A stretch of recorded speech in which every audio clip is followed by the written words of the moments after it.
የሀገር አለኝታ የዳር ድንበር ጠባቂ ሆነው ተቋማችን መከላከያ ዛሬም በብር ሸለቆ መሰረታዊ ውትድርና ማሰልጠኛ ትምህርት ቤት አዳዲስ ጀግኖችን ለምረቃ አብቅቷል። ለወራት በቆየው በዚህ ስልጠና አእምሯቸውን በእውቀት አካላቸውን በጥንካሬ ቀረጹ የ43ኛ ዙር መሰረታዊ ወታደሮች የኢትዮጵያን ሰንደቅ ዓላማ በኩራት እያውለበለቡ ለህዝብ አደራ ቃለ መሐላ ፈጽመዋል።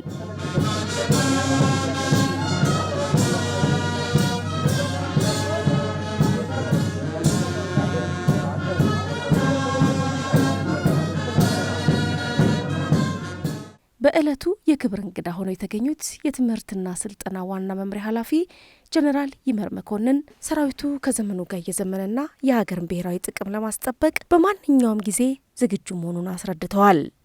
የሀገር ሉዓላዊነትን የማስከበርና ሰላምን የማስፈን ተልዕኮ የተሸከመው ሰራዊታችን ከምን ጊዜውም በላይ በአደረጃጀቶቹ ጠንክሯል።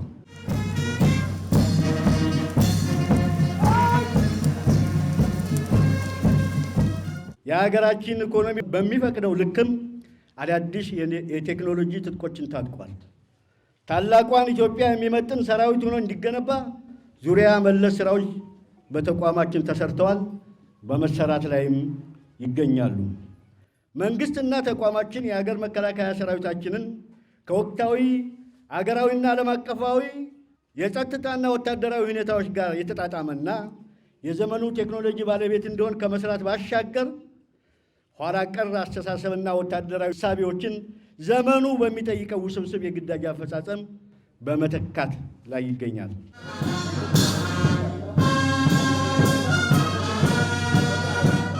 የዘመኑን ጦርነት በድል ለማጠናቀቅ ወቅቱ የሚጠይቀውን ሁለገብ ብቃት በመያዝ ማሰልጠን ላይ በትኩረት የሚሰራ ሲሆን አሁናዊ ዓለማዊ ሁኔታና አካሄድን በጥንቃቄ በመመርመር ስልጠናችሁን በዚሁ ዓለማዊ ሁኔታ ጋር የተጣጣመ በማድረግ ዛሬ ፊታችን ተመርቃችሁ ቆማቸዋል።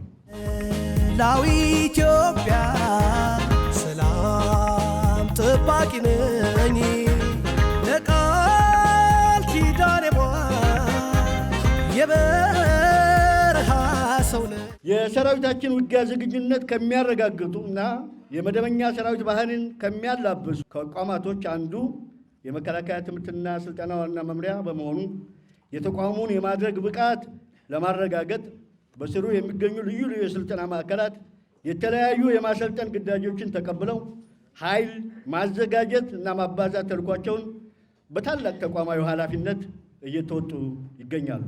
ሰላም ጠባቂ ነኝ ለቃል ኪዳኔ።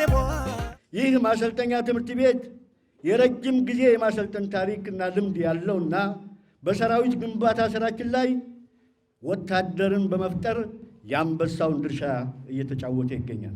የዛሬው የ43ኛ ዙር የመሰረታዊ ውትድርና ተመራቂዎች በስልጠና ቆይታችሁ በስነ ልቦና ግንባታ፣ በአካል ብቃት፣ በወታደራዊ ሰልፍ፣ በመሳሪያ ቴክኒክና ተኩስ፣ በተለያዩ ወታደራዊ ስልቶች፣ በልዩ ልዩ ትምህርቶች የመነሻ እውቀት፣ ክህሎት፣ አስተሳሰብ ያገኛችሁ ሲሆን ይህም የሰለጠነ ወታደር ዓላማውን ጠንቅቆ ያውቃል፣ ያለበትን ሁኔታ በአግባቡ ይገነዘባል፣ ጓዳዊ ዝምድናን ያጠናክራል፣ ወዳጅና ጠላትን ይለያል፣ ለሀገርና ለሕዝብ በያዘው እውቀትና ክህሎት በጽናት ዘብ ይቆማል። ይህንን ማድረግ እንደምትችሉም እተማመናለሁ። የማሰልጠኛ ትምህርት ቤቱ ዋና አዛዥ ብርጋዴር ጄኔራል መኮንን መንግስቴ ተመራቂዎቹ በየትኛው መልክዓ ምድርና የአየር ጸባይ ግዳጃቸውን በብቃት መወጣት እንዲችሉ ተደርገው መሰልጠናቸውን ገልጸዋል። ወጣቶች ሰልጥነውና ታጥቀው ከውጭ ወራሪ ጠላቶችና ከውስጥ ጸረ ሰላም ኃይሎች ሀገራቸውን መጠበቅ እንዲችሉ በዲሲፕሊን ታንጸዋል። በየትኛውም መልክዓ ምድርና የአየር ጸባይ ግዳጅ እንዲፈጽሙ የሚያስችል ብቁ ስልጠና ወስደዋል። ለቃል ኪዳኔ የበረሃ ሰው ነኝ። ተቋማችን መከላከያ ሰራዊት ቁልፍ እሴቶችን እንዲላበሱ ተደርጓል። ከራስ በፊት ለሀገራቸውና ለሕዝባቸው ጥቅም ቅድሚያ የሚሰጡ የተሟላ ስብዕና የተላበሱና የላቀ የግዳጅ አፈጻጸም እንዲችሉ ተደርገው ሰልጥነው ዛሬ ለምረቃት ከፊታችን ቀርበዋል። ተቋማችን መከላከያ ለዲሲፕሊን ልዩ ትኩረት ይሰጣል። በምትሰማሩበት የሥራ መስክ ሁሉ ፍጹም ዲሲፕሊን በመሆን ሀገራችሁንና ተቋማችሁን በታማኝነት እንድታገለግሉ እናሳስባለን። የዘንድሮ ምረቃ ለየት የሚያደርገው ግን በምረቃ ስነ ስርዓቱ ላይ የታየው ልዩ የቤተሰብ ትስስር ነው።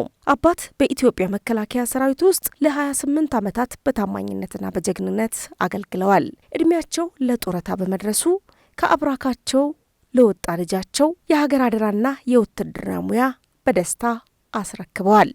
ይህም ውትድርና በቤተሰብ ውስጥ የሚቀጥል የክብር አደራ መሆኑን ያሳየ ክስተት ነው። መከላከያ ሰራዊት ውስጥ ለ28 ዓመት ነው የቆየሁት። የኢትዮ ኤርትራ ጦርነት ነው ወደዚህ ትግል የገባውና አገር ተወሯል በሚባልበት ጊዜ ነው የገባሁት።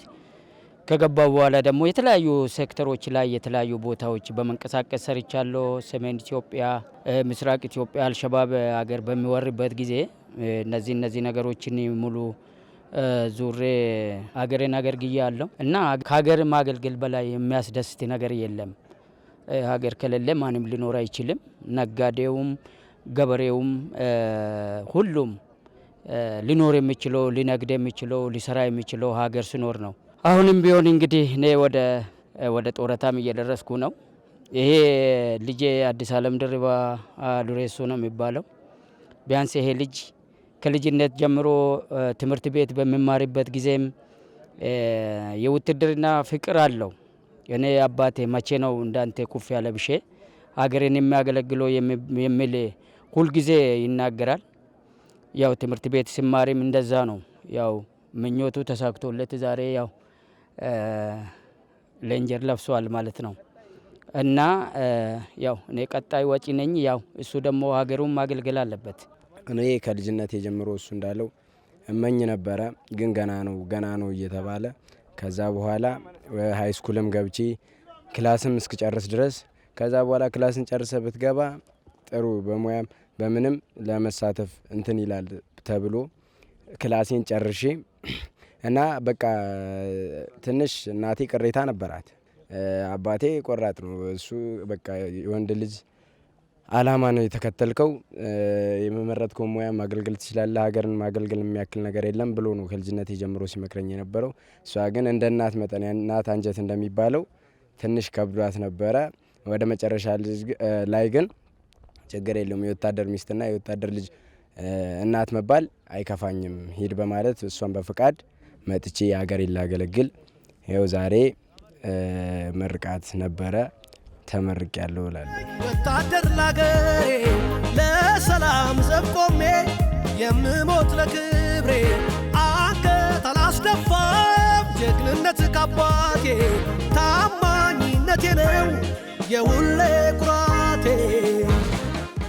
እነዚህ ወጣት እህትማማቾች የውትድርና ሕይወት የሚጠይቀውን መስዋዕትነትና ጽናት በጋራ ለመጋፈጥ ወስነው ብር ሸለቆ ገብተዋል። ለወራት የቆየውን ጠንካራ ስልጠናም ጎን ለጎን ሆነው በድል አጠናቀዋል። ዛሬም በምረቃው ዕለት በሙያ ተጋምደው ለጋራ እናት ሀገራቸው ኢትዮጵያ በጋራ ለመቆም ቃል ገብተዋል። እኔ ያው ሙሉ ለሙሉ ለሀገሬም ለመውደቅም ምንም ቢመጣ ከሷ ጋር አብሬ ለመሆን ሙሉ ለሙሉ እርግጠኛ ሆኜ ወስኜ ገብቼበታለሁና ለሷ ለመዋደቅ ደስተኛ ሆኜ አረጋግጣለሁ። እኔ ወታደር መሆን እፈልግ ነበር። ከዛ እህቴ ስትመዘገብ እኔም እናቴን ሳስቸግር እምቢ ስትለኝ በዛው እኔ እህቴን ፈልጋለሁ ወታደር ሆናለሁ ብዬ ገባሁ። ከእህቴም ጋር ከመጣሁ በኋላ ብዙ ማላውቀው ነገር እዚህ ስላወቅኩ እዚህ በመምጣቴ ደስ ብሎኛል። ማሰልጠኛ ውስጥ የተለያዩ አቅሞችን አግኝተናል። ማናውቀው እንድናቅም አድርጎናል። እንደገና ደግሞ ለሀገራችን አንድ ላይ እንድንቆምም አድርገናል። በዚህም እናመሰግናለን ብለናል። ዛሬ ደግሞ ትልቅ ደስታ ይሰማናል። 4 ወር ሙሉ የለፋነውን ልፋታችን ዛሬ በምርቃታችን አስመስክረናል። መለያዎችንም አግኝተናል። ስለዚህ አመሰግናለሁ ማለት ፈልጋለሁ። በሀገሬ ለመጣ ሕይወቴን ይንጠቁኝ ስጋዬን ላሞራ አንድ ናት ሀገሬ በጀግኖቿ ትኩረት። መሰረታዊ ወታደር ዘላለም ማቴዎስና ወንድሙ ውትድርናን የተቀላቀሉት በአጋጣሚ ሳይሆን ከቤተሰባቸው በወረሱት ጥልቅ የሀገር ፍቅር ስሜት ነው። ቤተሰባቸው ለሀገራቸው ያላቸውን ጽኑ አቋምና ቁርጠኝነት እያዩ ያደጉት እነዚህ ወንድማማቾች ውትድርና በደማቸው ውስጥ ያለ ማንነት እንደሆነ በኩራት ይገልጻሉ። ወንድማማቾች ነን። ለእኔ እሱ ሶስተኛ ታናሽ ነው። ነገር ግን ውትድርና ለኛ ቤት ከመጀመሪያ ከድሮ አያቶቻችን ከአባቶቻችን ጀምሮ እየተወራረሰ የመጣ ነው። ያ ማለት አሁን አባቴ ቦርድ ወጥቶ ጡረታ ይበላል። አያቴም ደግሞ በዛ ልክ ወታደር ነበር። ደግሞ ታናሽም ወታደር ሆኖ 7 ዓመት አገልግሎ ልዩ ኃይል ላይ አሁን ወደ ዱባይ ነው ያለው 7 ዓመት ካገለገለ በኋላ በርግጥ የኔ ደግሞ የመጀመሪያ ማዕረግ ምንድነው ከተባለ መምህር ነበርኩ። መምህርነት ሲያገለግል የአባቴና ወይም የእናቴ ሀገር እያገለገልኩ ያለው ጄኔሬሽንን ወይም ትውልድን ሲያፈራ ነበርኩ። ነገር ግን ውትድርናን በጣም ነው የመረጥኩበት ምክንያት ዋናው ምንድነው በባል አንድ የመጀመሪያ የአባቴን ትእዛዝ በጣም ከባድ የሆነ ትእዛዝ ሲሰጠኝ ሰውየው ምን አይነት ትምህርት ተምሮ መጥቶ ነው ምን አይነት ሳይኮሎጂካል የሆነ ትምህርት ተምሮ ነው የሚባል አላማ ነበር።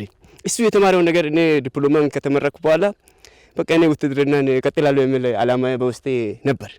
ያ መምህርነቱን ደግሞ ያለ ምንም እንትን ማለት ነው ዝም ብዬ በቃ ውትድርና ገባለሁ ብዬ ነው የወጣሁት። ከዛ በኋላ በሰዓቱ ላገኝ አልቻልኩም ነበር ቆየውና አሁን ደግሞ 2018 ላይ ላገኝ ቻልኩና በቃ ለመግባት ወሰንኩ ገባሁ። የቤቱ ትልቅ ወንድም ነው እኔ በጣም እወዳለሁ እና እኔ በራሴ ፍላጎት ነው ከገባው እና እዚህ እኔ እሱ ከገባው አላወኩም። ከተገናኘው ቀን በጣም ተረግጫለሁ እና በጣም ደስ ብሎኛል። ኢትዮጵያ ለማገልገል ዝግጁ ነኝ እና እዚህ እኔ ሲቪል ዓለም ላይ ያለው ጊዜ ምንም ነገር ኢትዮጵያ ፍቅር ምናምን አልገባኝም። ግን እዚህ ከገባ በኋላ ሁሉም ፍቅር ገብተዋል ኢትዮጵያ እና ኢትዮጵያ ለማገልገል ዝግጁ ነኝ። ሀገሬን ማነክቷት ደፍሯት ያውቅና ብዙ ጀግኖች አሏት ኩራትም ሳተና። ማሰልጠኛ ተቋሙ የጦር ጀግኖችን ብቻ ሳይሆን ልማትንም ከውትድርና ጋር አቀናጅቶ የሚጓዝ የላቀ ተቋም መሆኑን በተግባር እያሳየ ይገኛል። ትምህርት ቤቱ ሰልጣኞችን በወታደራዊ ሳይንስ ከማውቃቱ ጎን ለጎን ሰራዊቱንና ቤተሰቡን በግብርናው ዘርፍ ተጠቃሚ ለማድረግ አበክሮ እየሰራ ይገኛል። ከ25 ሄክታር በላይ ራሳችን እናመርታለን። ከዛ በላይም እያመረትን ግብርናውን በማስፋፋት ደረጃ እንገኛለን። ለማህበረሰባችንም የመደጎም ስራ ነው። የትምህርት ቤቱንም አሰልጣኝም በግቢ ውስጥ የሚገኝ ማህበረሰብም ኑሮውን እንዲደጎም በማድረግ ደረጃ እየሰራ እንገኛለን። ሀገሬን ማነክቷት ደፍሯት ያውቅና ብዙ ጀግኖች አሏት ኩራትም ሳተና። ብር ሸለቆ ዛሬም እንደ ትላንቱ ኢትዮጵያን በጽኑ መሰረት ላይ የሚያቆሙ ጀግኖችን እያፈራ ይቀጥላል።